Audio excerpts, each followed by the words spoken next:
Hello! To change keyboard theme on Redmi Note 14, first of all you have to go into your settings. From here we have to scroll all the way down and we go into additional settings.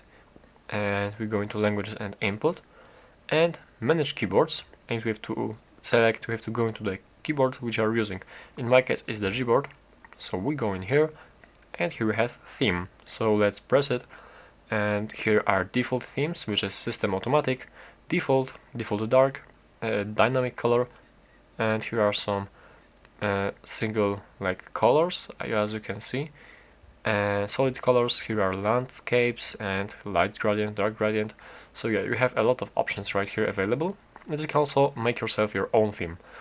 But yeah, you simply, as you have your theme which you like, you simply press on it, and you can enable or disable the key borders, as you can see. And yeah, basically you press apply, and as you can see, this keyboard is right now selected. It is applied as my default keyboard. So basically that's how to do it. That's how to change your keyboard theme. Thank you for watching.